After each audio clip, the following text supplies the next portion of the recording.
Hey everyone, it's Ometer, and I have, oops, sorry for the wobbly camera there. I have a design team project for artattacksupplies.com, and of course the link to the store will be in the description. Just a heads up, Tracy has tons of stuff, and she's going to be having a sale.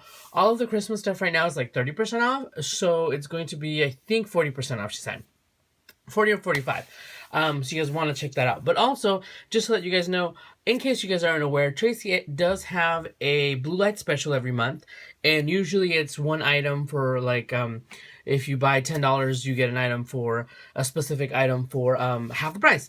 But this month, she's having a special, a promotion. So she's having it with a $15 purchase. You can select any item for 40% off. It's like basically using your coupon from, the big box stores.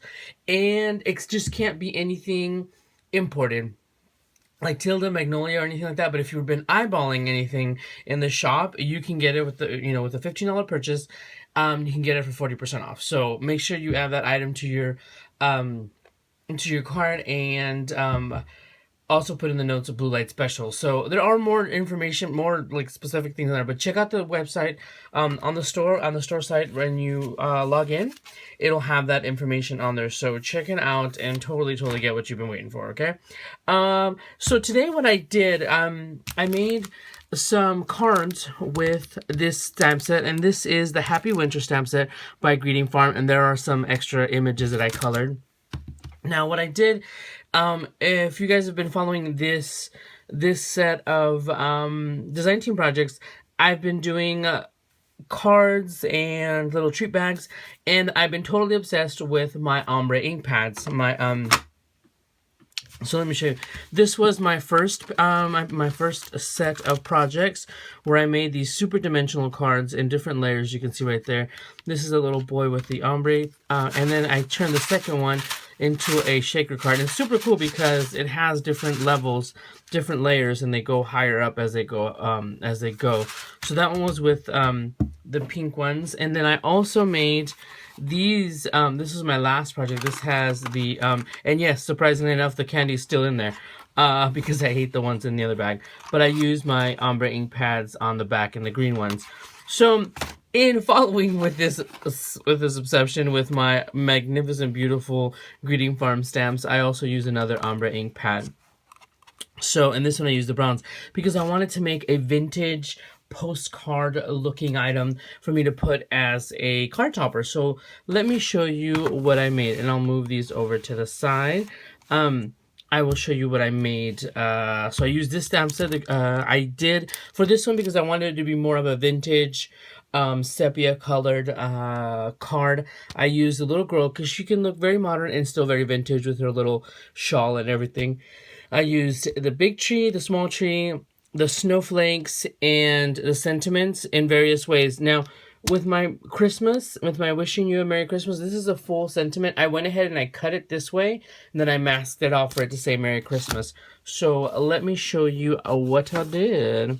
Let me show you. Oh, and I also used the stamp set from my stash, and this is massive stamp set.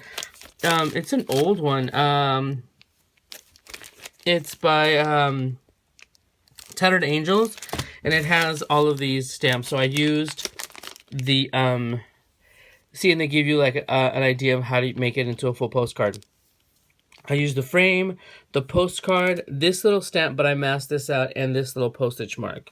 So let me show you. Okay, wait. I stamped it with the Memento Rich Cocoa ink, and I used this ombre ink pad, and this one is Sand to Chocolate Brown, and this is what it looks like when it stamps out. It's Sand to Chocolate Brown. So let me show you. And I colored the images with my Copic markers. I used mainly E40, E40, what is it? E40, E42, E43, and E44.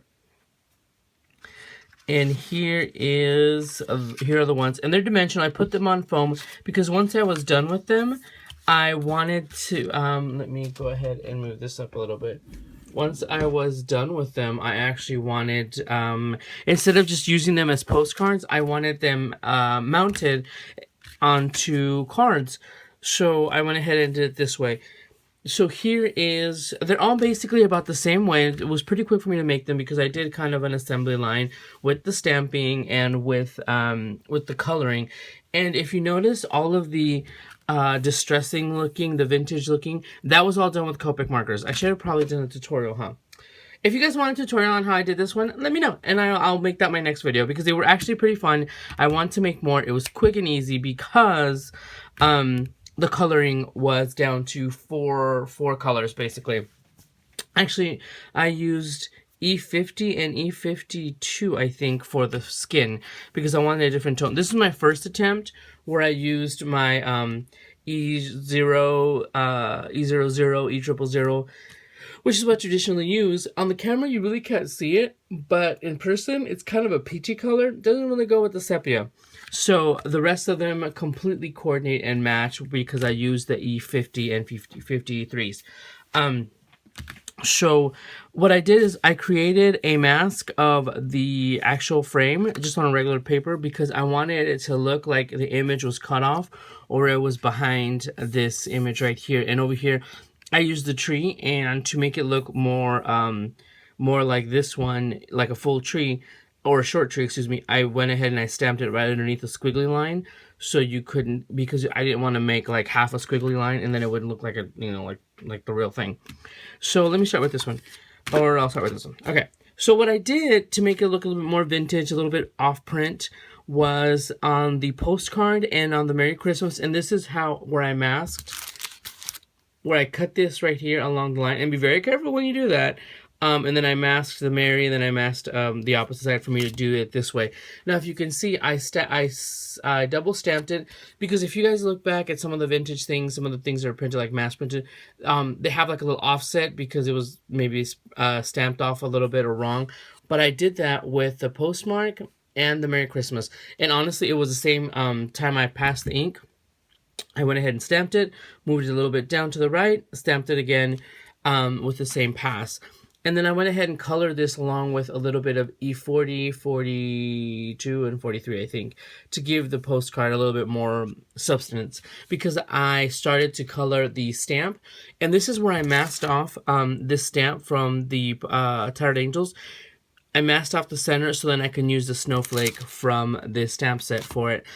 And then I did the postage mark right there.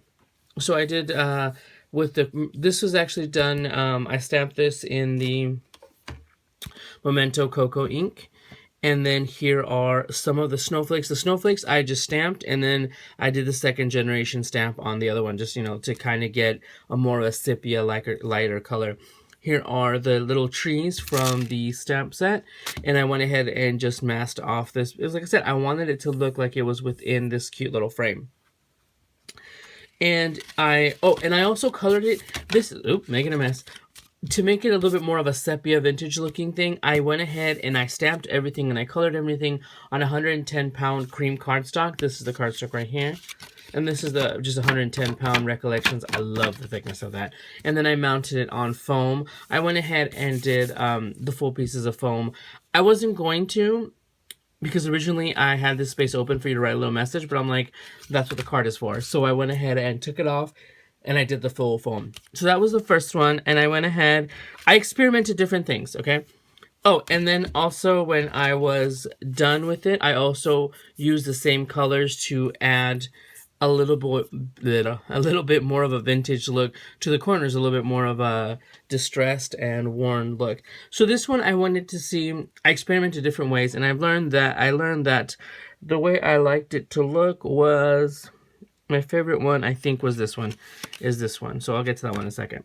I wanted it to see how it would look if I stamped on the image of the frame and off to the side. Don't like it, not my favorite, but I'm still going to go ahead and go with it. And this little center thing also came from the other stamp set. But once again, I have the snowflakes in completely different places, but most of the other items are generally in the same location with little snowflakes and everything. But I thought it was I wanted it to look like it was a cute little postcard that someone found, you know, and then went ahead and made a card out of it. So with all the coloring, and like I said, this is all Copic coloring. All I used was these two ink pads and my Copic colors, my Copic markers to do this. and I don't have like the consistent Copic numbers like 40, 41, 42, 43. No, I skip when I get them, I skip one because I can always touch it with the tip to get that middle color. So, but on this one, I stamped the Happy Winter, and see, I also stamped it twice to give it kind of that little offset look. So that was that one. And then we have this one. Once again, I colored the snowflake stamp, and everything was basically done the same way, except for the sentiment. So this was easier for me to assemble several of them and then just mount them on cardstocks. This one says "'Tis the season," and once again, see, I stamped it off a little to the side to give it that shadow.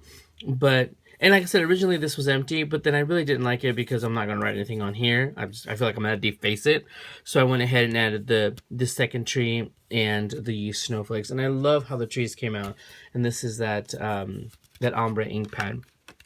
So this one is my favorite by far, because I feel like the colors of the skin, the face still looks better, and it doesn't look as peachy as the E00s and the E01. Because I use the E50 and 52. I'm trying to look over there in my Copic markers. 53.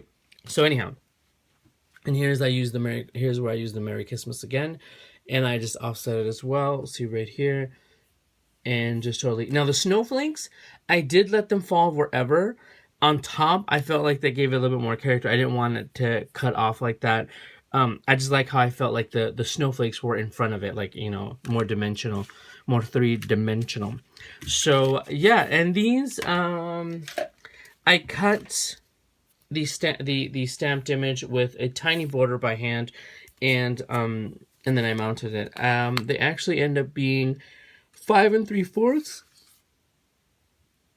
by 4 1/2. So they're 1/4 of an inch on each side, on top and bottom, bigger than a regular A2 size card. So these will just go in a bigger one, a bigger envelope, but it shouldn't be that bad because they're completely flat, and I'm pretty sure I can, you know, figure out how to mail them. But I absolutely love the way they look. I wanted to see if I could do the vintage sepia look, and I looked at several different tutorials online to see, or color schemes and stuff. So and then I just, you know, had to see what colors I had. So yeah, so that is those are my cards. Like I said, I made them pretty quickly, and if you guys would like a tutorial, let me know. I have no problem, because I want to make more, and I really need to, you know, get my butt into gear and making some more videos and some more holiday things. And I figure this way you don't need as many Copic markers as you would the other images. But I absolutely loved this this grouping of little items. They're so freaking cute. Like, I absolutely love them. Like, seriously, you guys, I think I need more sleep. But I just love the way they turned out. It's just what, like, Greeting Farm is meant to be, just super freaking adorable, and meant to be made in so many different ways. So you guys, like I said, check out the shop, check out the information for the Blue Light Special, where you can get an item for 40% off in the shop. Super, super awesome. Tracy just added some more things, and as she mentioned, we are heading to CHA in January, and we're going to go crazy. So she'll have tons of stuff in the new year as well. So go ahead and check it out, you guys. She has a lot of lawn fawn, a lot of new things, and especially some of this Greeting Farm yumminess. All right, so thank you guys for stopping by, and I will talk to you guys soon. Bye, everyone.